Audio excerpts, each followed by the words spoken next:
record, then can we. Thank you. Then we can kick off. I would love to actually ask you all, everyone in this call, to change your name on Zoom into your name, and then secondly, followed by your company name, because that's useful and interesting for everyone else to see. And I would love you to share in the chat your name and your company name and from where you're dialing into, because I would love to have an overview of these different people and countries you're probably calling in, also in order to improve and set up the stage for this community feeling. All right, let's dive into B Lab's mission. It's our mission to build a vision to build a more inclusive, equitable, and a regenerative economic system for all people on the planet. I know it's quite a lot we want to achieve. That's also why we call ourselves a systems change organization. So basically, we do way more than only certifying companies. We also lobby for policy change, and we want to change the social and cultural norms around businesses by, for example, also launching awareness campaigns. But that's not what we're here for today. Today, we're going to talk and discuss the BIA.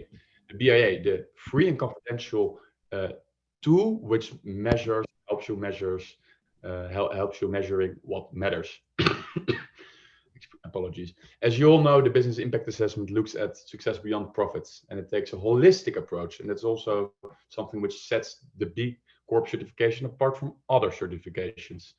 So it measures 5 areas of impact across the business model, which sees at the level of workers, environment, customers, community, and governance. But today, it's all about the environment.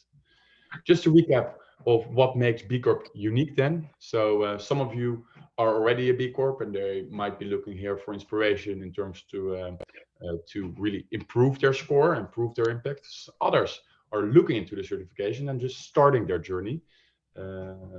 Both even important. But what sets B Corps apart from other mainstream businesses is, first of all, going through a comprehensive impact analysis, needs no further explaining. Secondly, super important, the mission lock. All B Corps are required to change their statutes, or better said, their articles of association, to include that they consider all stakeholders in their decision process. So not only take consideration of their shareholders, but take consideration of all their stakeholders. Thirdly, B Corps are joining a global movement of using business as a force for good, which means that you can share, learn, and grow, not only by yourself, but also with like-minded businesses and people. Last but not least, it's all about certification and continuous improvement. The B Corp certification is just the starting point of your impact journey. And obviously, it's all about improving over time. And that's what we're here to do today. Just an overview of how many B Corps we are already at. To be honest, we're actually already over 6,500 B Corps globally, of which over 270 in the Benelux, representing more than 150 industries in over 70 countries. And it's good to know that over 200,000 companies are already using our tools.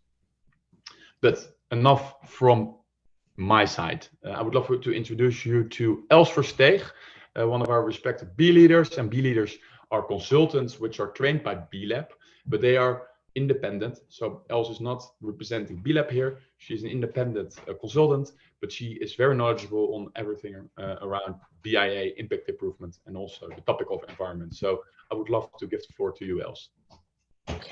Thank you, Don, and hi everyone. Thanks to B Lab for providing the opportunity to host this panel. I'm Els. I'm a B leader and founder of From A to Green, and based in Amsterdam. I've helped out about 15 to 20 companies in their journey of either becoming B Corp or managing their impact based on the B Corp framework. And these companies vary in size. But today I have the pleasure to host a panel with our amazing speakers. Today from Mud Jeans, Swapfeeds, and Barbantia. And all these companies score highly in the impact area environment. And in our panel conversation, we'll dive deeper into how they achieve this. But we'll start with a general intro on the B impact assessment, the environmental area. So what does this section evaluate?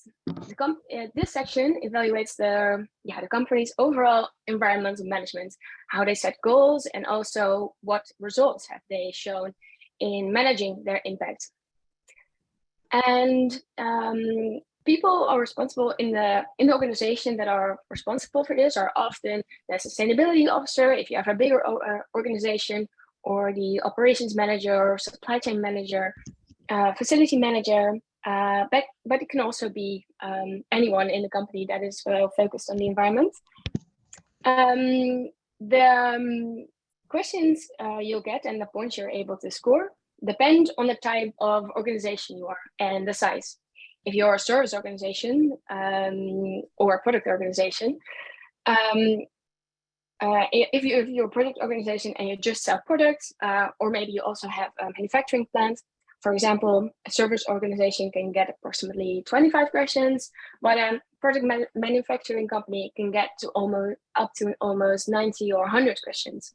If something is applicable, let's say you track your water use, then additional questions will be opened which ask for more detail on this tracking and possible goal setting and results from the last period. Next slide. There are three sections in the environmental area. First is the environmental introduction to determine if any impact business models are applicable. Just like in every impact area in environment, a company can score points for operational impact and impact business models. And the operational questions are designed to measure a company's impact on the day-to-day processes and previous impact results. And the BIA asked about how you manage your environment, environmental metrics. Have you done any assessments?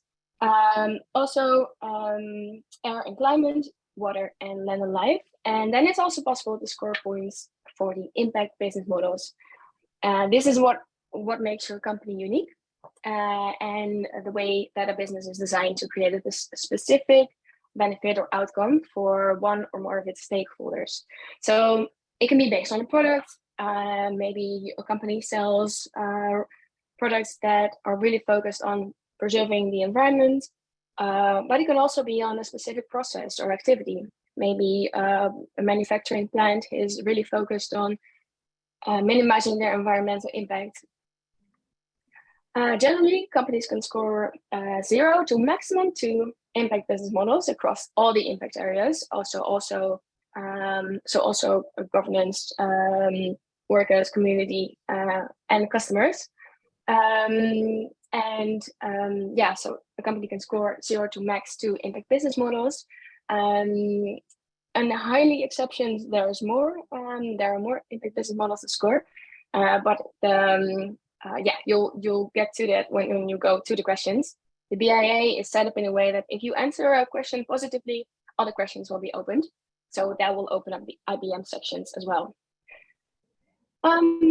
So today we'll focus on the environmental impact, on the operational impact, to make sure this session is as relevant as possible for all you present here today. This section evaluates how you manage your environmental impact. Do you have certain, and this asks about, do you have certain policies in place? How do you manage your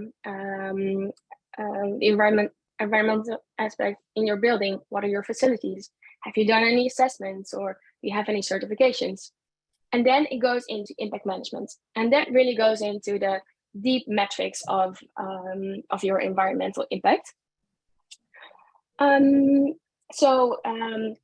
General questions are energy use, greenhouse gas emissions, water use, and waste production. And if you are a product company and maybe you have a manufacturing plant, then there are additional metrics that you'll be asked about.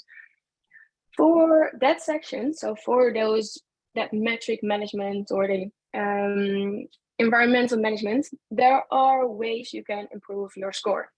And here are some tips, actually. So on the left side, you'll see all the metrics that you're asked about.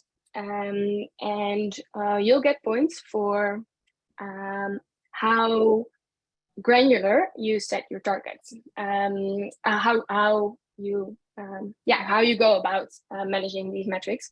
So the first option that is always applicable is how you monitor and record your environmental metrics. For example, how much energy have you used, or how much water have you used in a certain period.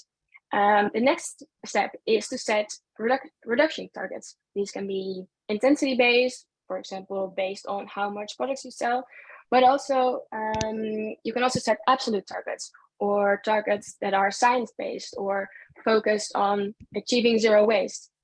Another step forward is if you meet your reduction targets. This often happens in a longer term, so over a longer period of time. And then for greenhouse gas emissions, there's even an option to offset your emissions with carbon credits. And if you're a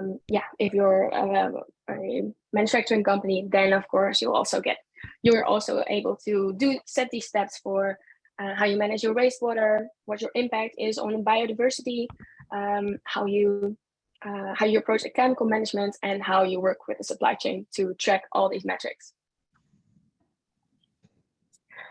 And by the way, we will share these slides with you afterwards, right, Dan? Yes, so I won't list all these things, but these are improvements that you can take if you go about if you are in the environmental section. So there are short-term gains, which are more the low-hanging fruit. Short-term wins, these are improvements that you can make. Like you can make now. You can already start doing now, and you can do it within a month. And then there's midterm improvements that generally take a bit longer, let's say about 6 months, and then the longer term improvements that you can make. And these really go over years in the future, so they're really long term. But to highlight some of the short term wins, to highlight some of the low hanging fruits, the first item that is shown here is to set up an environmental policy. And I always advise companies to set up an environmental policy and make that part of your employee handbook. So everything is together and employees know where to find certain policies and resources. But in this environmental policy, you can create a virtual office stewardship policy, so that encourages people to work from home to be aware of the environment and aware of their impact their day-to-day activities have. And also to encourage, in this environmental policy, you can also encourage people for low impact commuting.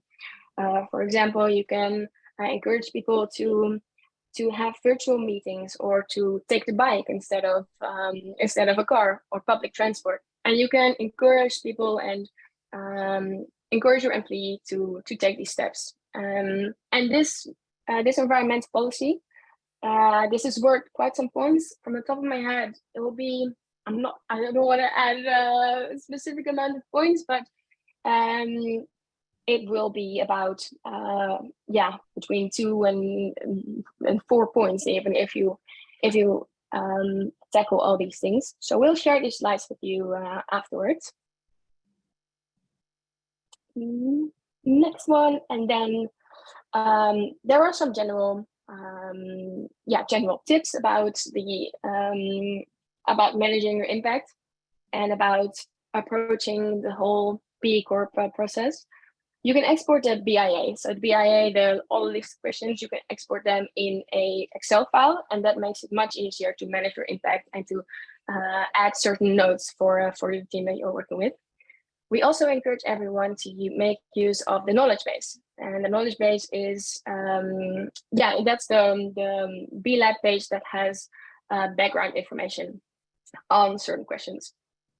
There's also the goal setting part, and this is very useful when you use the impact assessments, because you can add goals for when you are planning to improve your impact, or planning to adjust your answers, and you can set dates and even reminders. So that is very useful.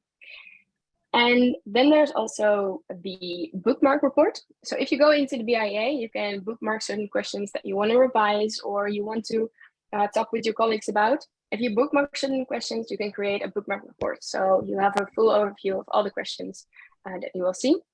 And yeah, you can also have a customized improvement report that you can create from all the questions. And of course, we really encourage you to click the Learn More button. And underneath the Learn More button, there's a lot of information about how to interpret certain questions when a question, when a policy counts. Yeah, it's very useful. And then we go into the more exciting part of this presentation, which is the panel.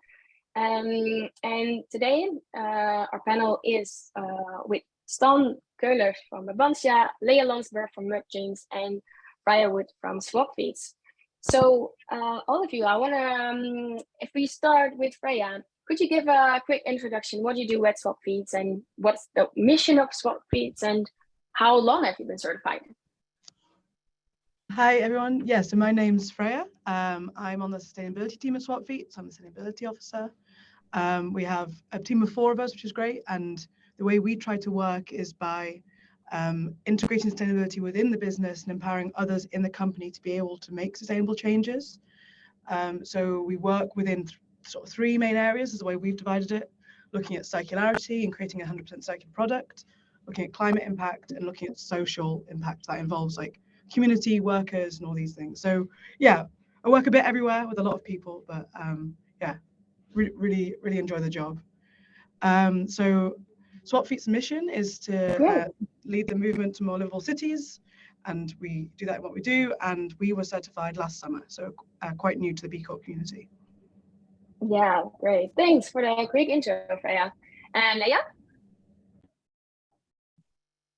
Yes, hello. Yes, I'm Leah from Mud Jeans. I'm the, for short, CSR officer at Mud Jeans, so responsible for all things, or most things, sustainability.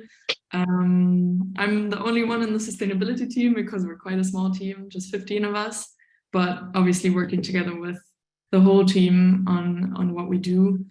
In terms of our mission, I think we really like to advocate for a circular fashion industry. So we like to call ourselves a circular denim brand. Obviously that starts with circular materials and design processes, but a big thing for us is definitely, you know, taking back our customers' old jeans when they no longer wear them, recycling those and then using them to create new jeans. Yeah, and obviously making that whole production process as sustainable as possible. Yeah, so that's a little bit about us, and we've been certified since early 2015, I believe. So yeah, almost 8 years now. Yeah, great. A lot of circularity here. Thanks. And Stan, Brabantia, what do you do at Brabantia, and what is its mission, and how long has Brabantia been certified? So yeah, my name is Stan Keulers. I'm the quality and sustainability manager here at Brabantia. I have a team of 8 engineers who either take care of the quality or the sustainability of our products.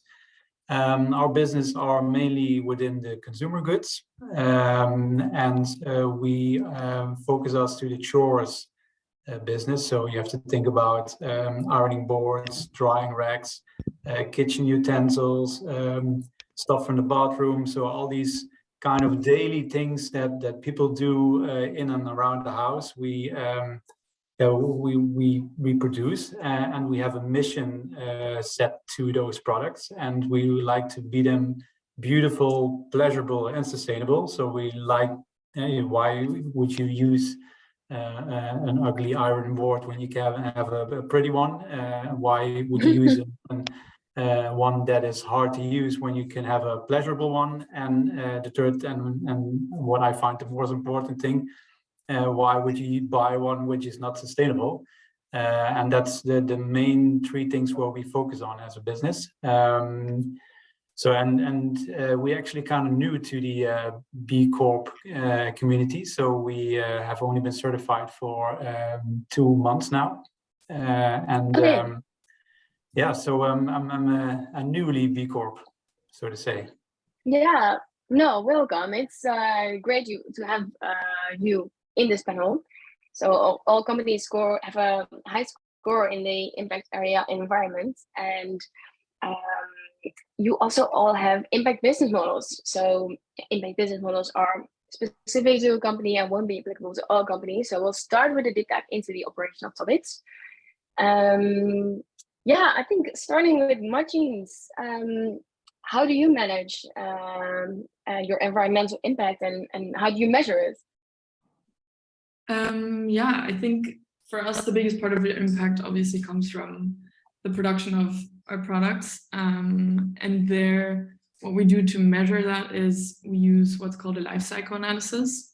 So that's essentially a method to analyze the product and its impact throughout its entire life cycle.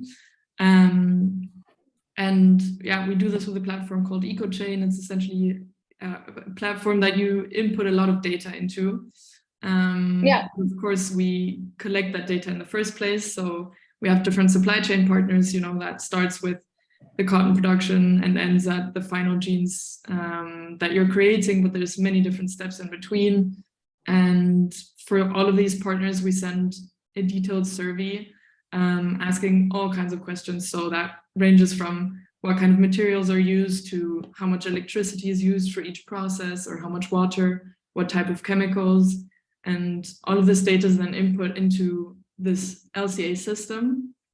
And from this, we can then, see different impact factors such as water, CO2, but also others, and really figure out then how to manage our impact. So by knowing kind of where the impact comes from, we can then focus on different areas and prioritize those things that we believe have the biggest impact. So for example, for us, using recycled content from the old jeans allows us to save a lot of water. And we know that, increasing that recycled content further would help us with that. Okay, great. And the life cycle assessments, they are product focused, right? Sorry?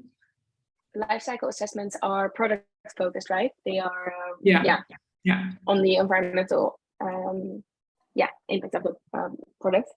Mm-hmm. Great, thanks. That's very insightful. Margins is such an inspiration on their environmental impact and how they show what the environmental impact is. Starting with going to Brabantsia, how do you manage your environmental impact? Do you have a certain management system or also life cycle assessments? Well, there are a few things that we do. First of all, we are ISO 14001 certified, so means that we have an environmental management system in place.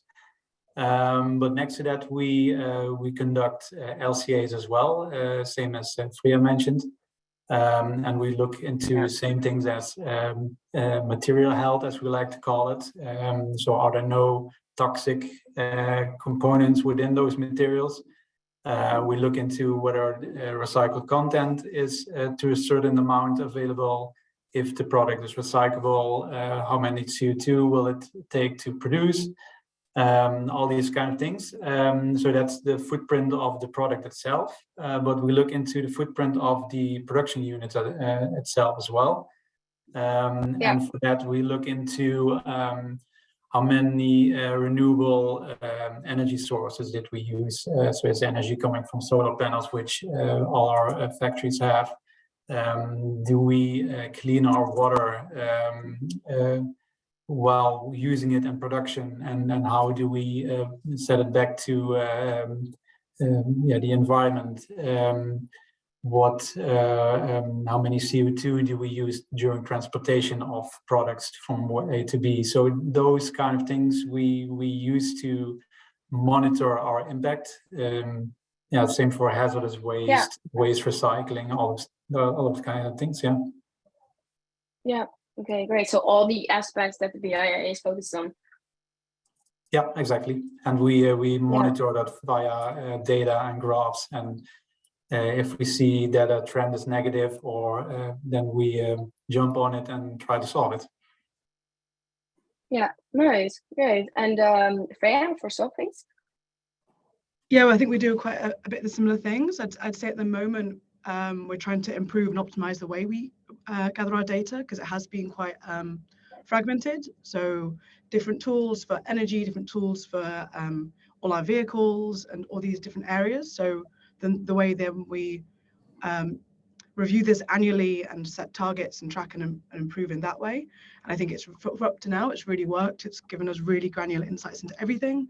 But going forward, we want to find more of a efficient way to do this. So we've actually formed a partnership with another software, different from EcoChain, where it doesn't look just at the product, it's more of a systems look at the company. So using the greenhouse gas protocol to look at more operational impact. So yeah, right now it's lots of Excel sheets, lots of information with lots of teams, but hopefully it'll be a bit smoother running forward. Yeah, nice. And a little note here to the more smaller companies: you don't have to be ISO certified or have an ISO environmental management system. Yeah, it can also be another way of setting up the system in Excel, for example. So that is just a quick note to the attendees here. Yeah, do you, Freya, to stay with you, do you have is there an environmental policy at the company, and what does it say? Yeah, actually, interestingly, we don't have one centered policy focused on environment. We try to embed sort of sustainability within all the other policies that are existing. So we have, for example, with the marketing, like an ethical marketing policy, purchasing the materials and the clothing, or within the travel, we have policies and integrated within that about booking your transport more sustainably. One for the logistics team. So we really have it embedded within the company. All of them have sort of environmental elements within our own policies, rather than having one specific policy. And I did think the B Corp impact assessment itself was a really good framework to find maybe where we had gaps of policies we didn't have, and we then subsequently introduce them to our business. Yeah, great, thanks. Yeah, and going back to Machines, on which environmental topics did you set targets? There's a lot of topics that come back in the environmental section of the BIA. Yeah, what environmental topics do you set targets? Yeah, I think some of the most notable ones for us are two that we also quite publicly share: are water and CO2, of course.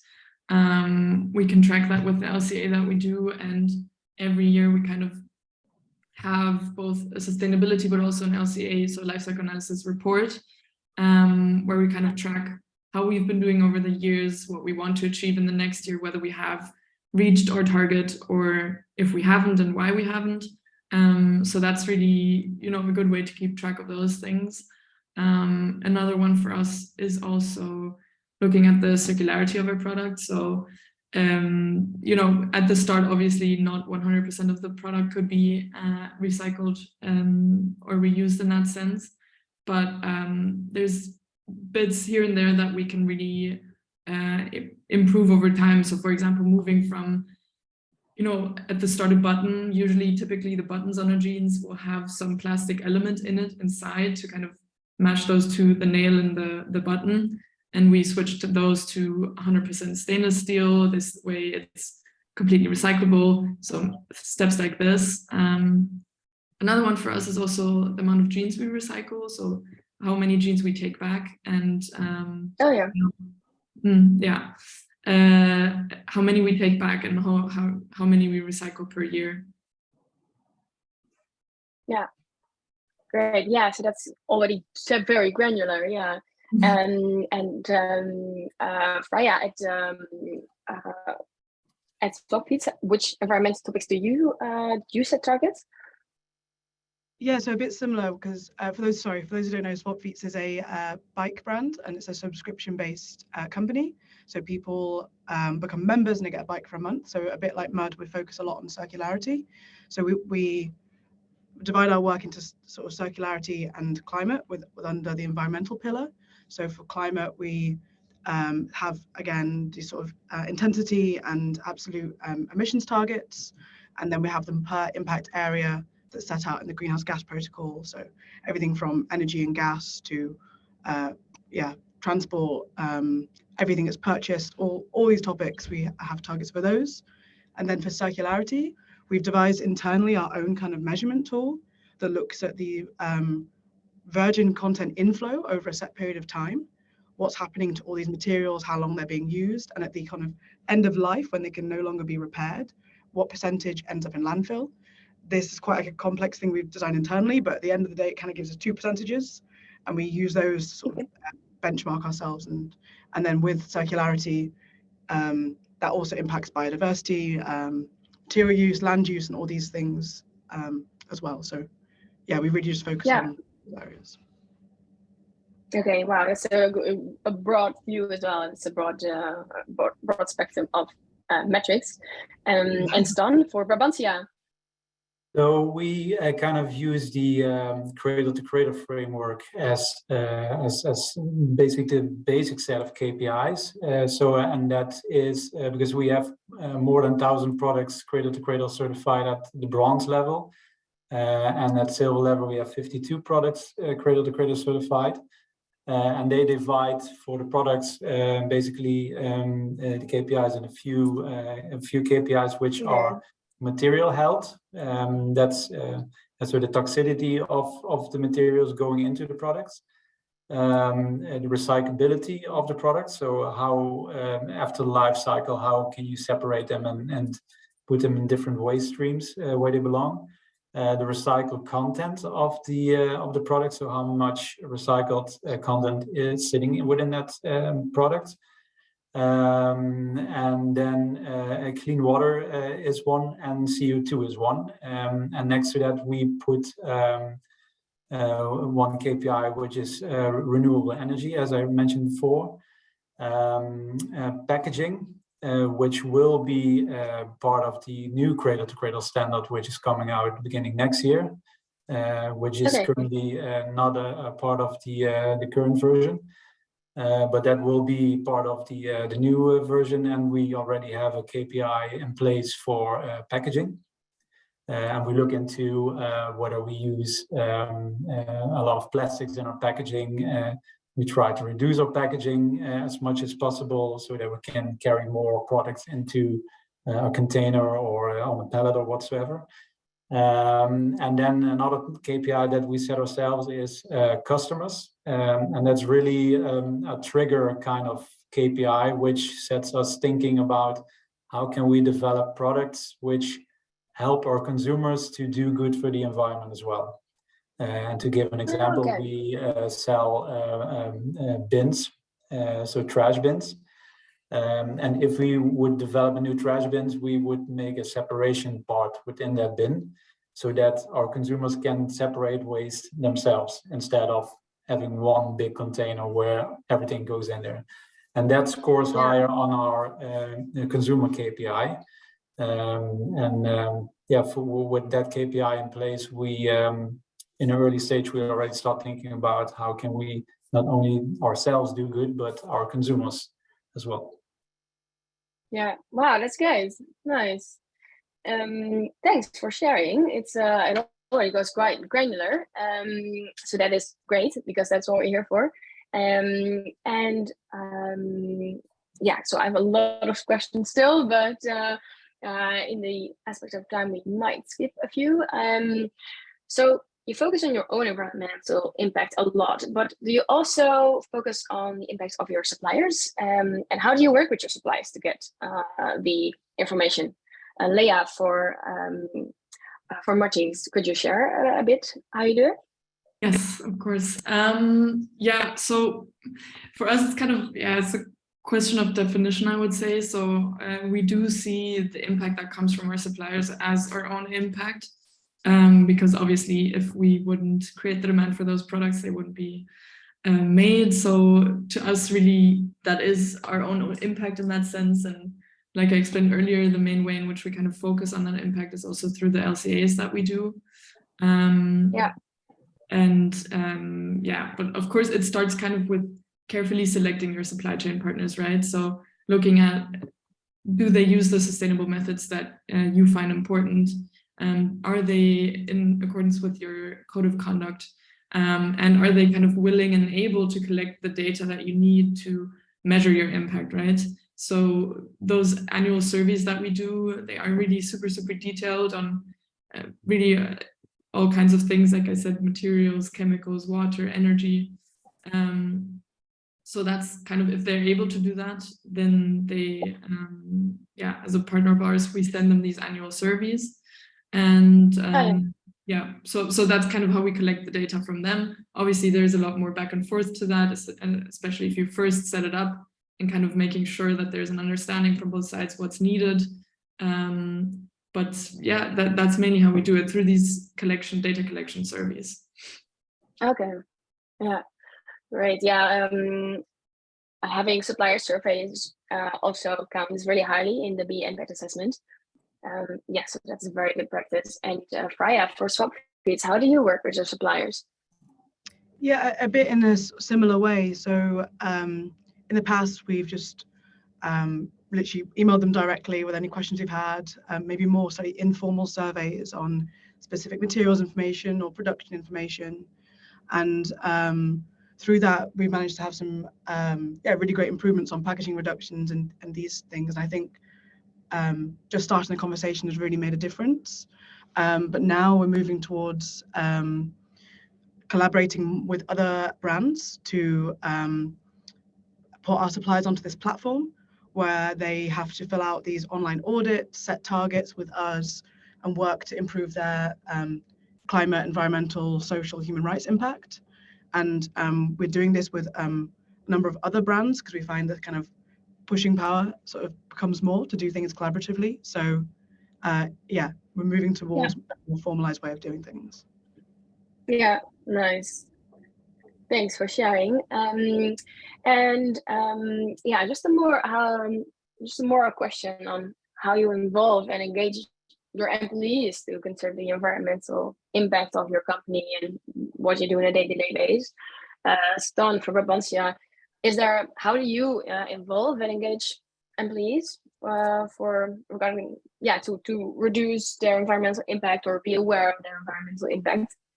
Yeah, I think it starts all with onboarding. So as soon as we onboard new people, they will have an introduction program of 2 weeks. And within that introduction program, sustainability is a big part of it. So they will learn about our values in regards to sustainability. They learn on our projects, on our KPIs. So then you already get them up to a sort of standards. Next to that, we always keep on track on our KPIs. If we would develop a new product, it always have to pass the board in order to get a go for next phase. And sustainability is always part of that. So as soon as the KPIs or the minimum KPIs per project aren't met, then you don't get a go for the product. So that makes sure that everybody is aware of the fact that this is really important for us, and everybody wants to make sure that we meet certain standards. And then same counts for production. They are aware of the KPIs, and they are aware of delivering a certain amount of waste management, certain amount of CO2 level, these kind of things, and even counts for our third-party contractors. So contractors who come in, they are made aware of our sustainability goals, and they get a sort of introduction on that as well, to make sure that they don't do things when they are working in our house, which conflicts with our policy. Yeah. Okay, great. And do you also update everyone regularly, all the employees regularly, on the environmental impact of the company? Yeah. So we do that either during Q talks or we pick moments in between. And we always keep them up to date on what the state is and how are we evolving. And you really notice that everybody's very keen on it and want to make sure that we keep progress going. Yeah, nice. And Freya, what about swap feeds? How do you involve employees in the environmental impact? Yeah, I think we really try to live and breathe sustainability here. So I think it really starts off with us as a team talking about what we're trying to do and inspiring people on the same mission. But I think in short, it's really showing people the impact that they can have. Because I think sometimes if your role is completely separate from sustainability, maybe yourself don't really feel like you can have a difference, but it's highlighting kind of that individual's sphere of influence and showing that they can integrate that into their role. We also have what we call beekeepers. So it's a person in every single team who is responsible for sustainability / B Corp. And we quarterly have nice. them. Yeah, it's really nice. And we open up the impact assessment for them and let them choose projects, and we set targets together, and we have them as little advocates throughout the company. So yeah, I think really just positive, constantly talking about it, constantly getting the motivation up really helps. Yeah, super nice. Thanks for sharing that. There are a few questions left, but I'll try to pick one or two, and then we can go into the Q&A with the rest of the attendees.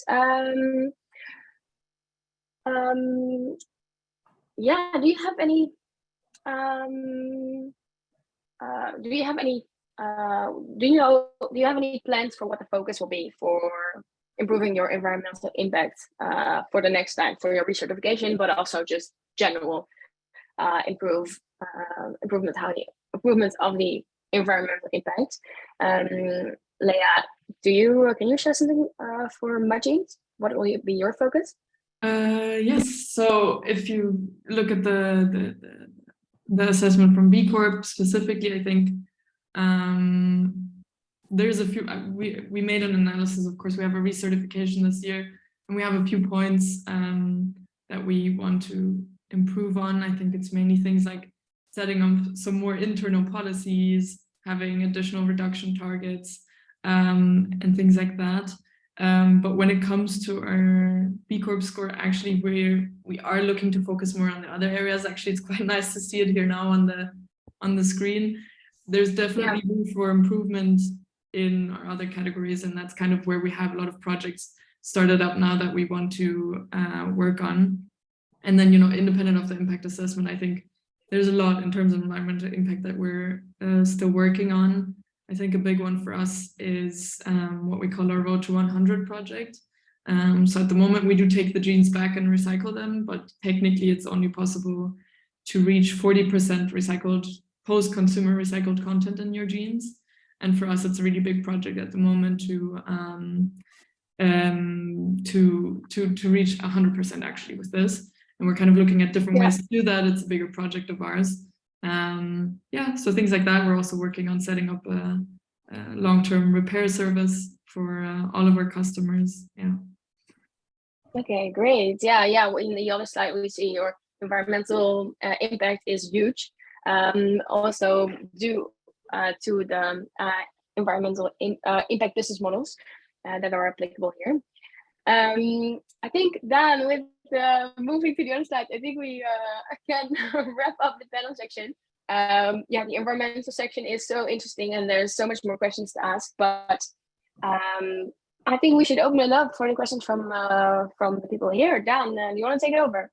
Yeah, for sure. And thank you so much, Els, for guiding this discussion. So now I would love to ask you all to become part of this discussion, because this whole session is also to help and guide you. So therefore, write your questions in the chat. And if you have a more difficult question, maybe even open up your mic and ask the relevant question.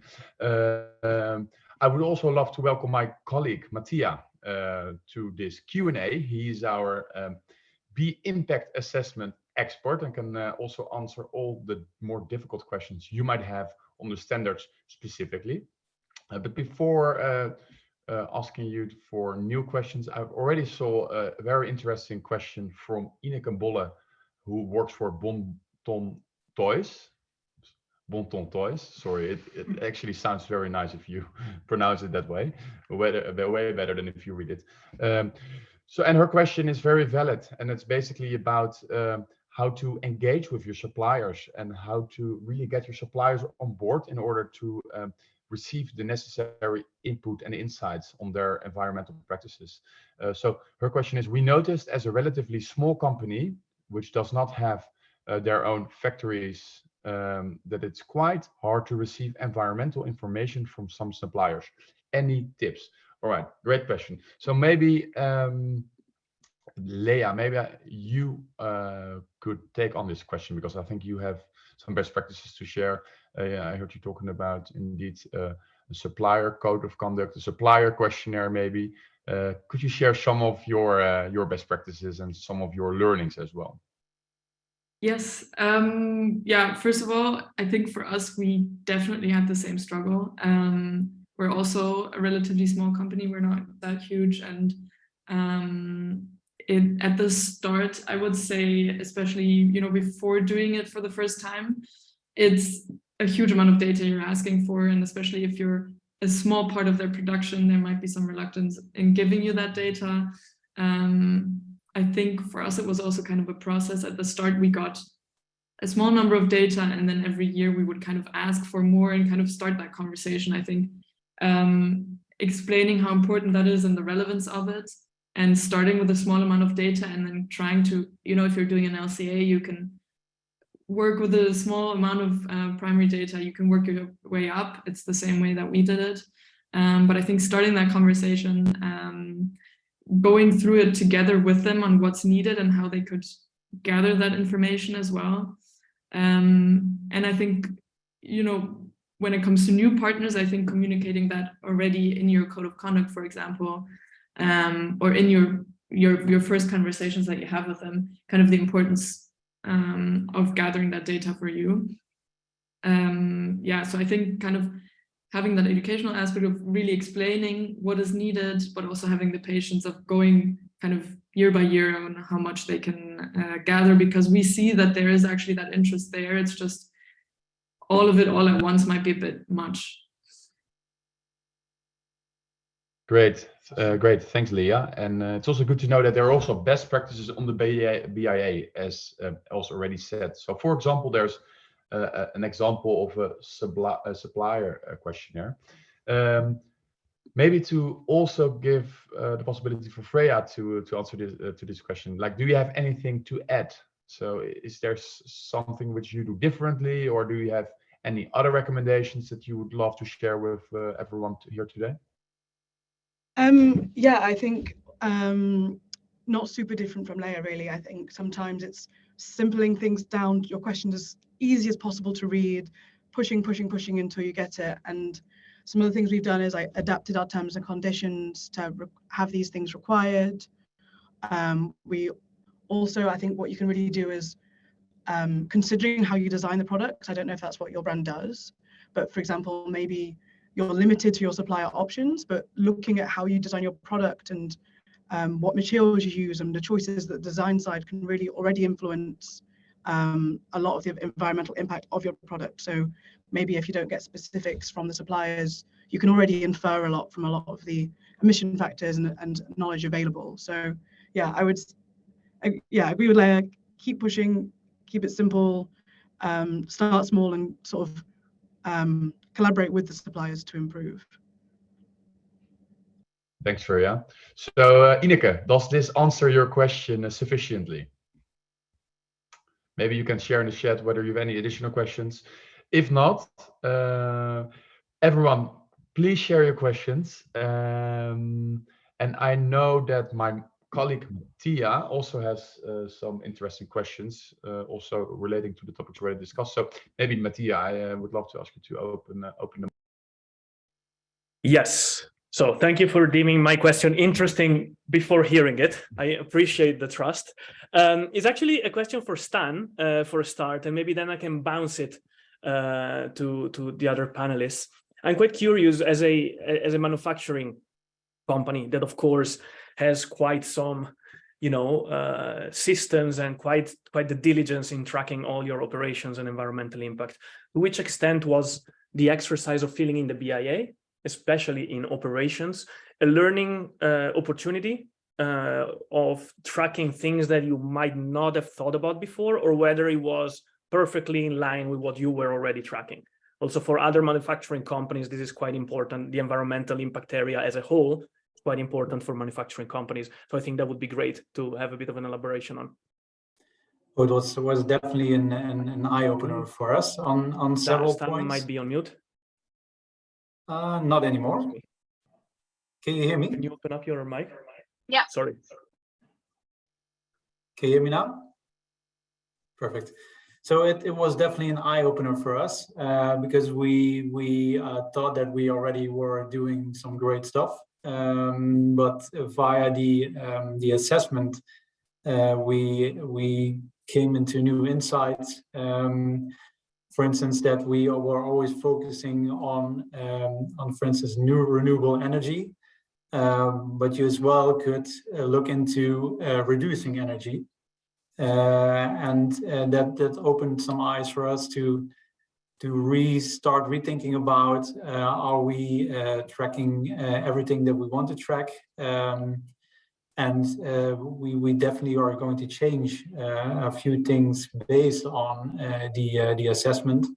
So it was definitely not perfectly aligned with what we already were doing. It was actually gave us some more insights and gave us some new ideas on how to improve. And I think that's where the whole B Corp certification is about.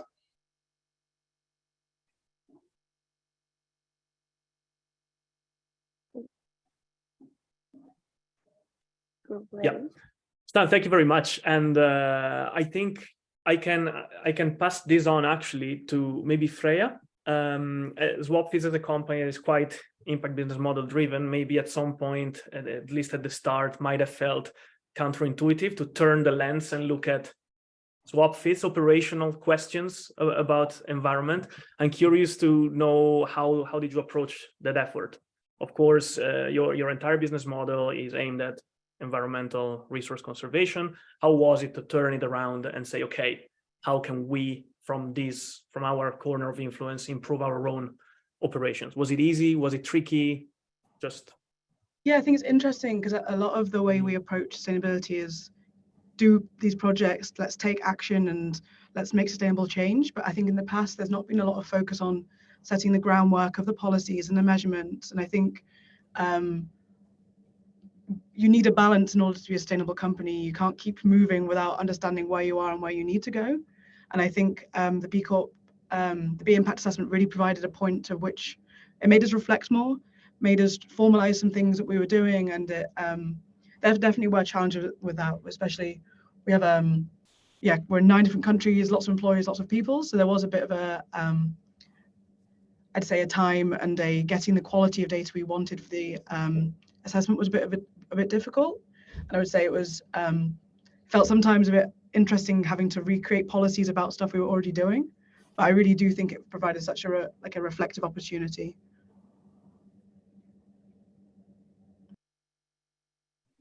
Yeah. Well, thank you both. I think you see the environmental impact area from 2 very different points of view. But I think how the questions, environmental impact area, and the thinking that they trigger differ across different types of companies is one of the main values of undertaking the exercise.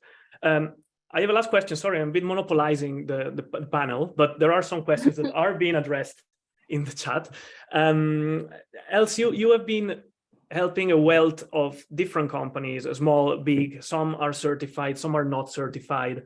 What did you experience as the low-hanging fruits, the challenges? What are the tips that you can bring from the practice for a company that is trying to navigate the environment impact area, although it feels it is not as relevant for them? If you have anything to share. Yeah.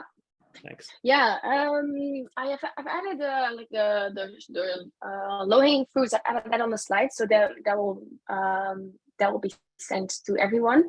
But there's a lot of things that that as a company, even if it's a small company without a lot of resources, you can actually improve your impact on a lot. Things might not seem to be relevant, but as you grow as a company, things become more relevant. Examples of these are a lot of policies that you can add into your employee handbook. So as I said, for the environmental policy, but also, for example, creating a list of suppliers that you can, for offer suppliers, but also general suppliers that that are known for their environmental impact.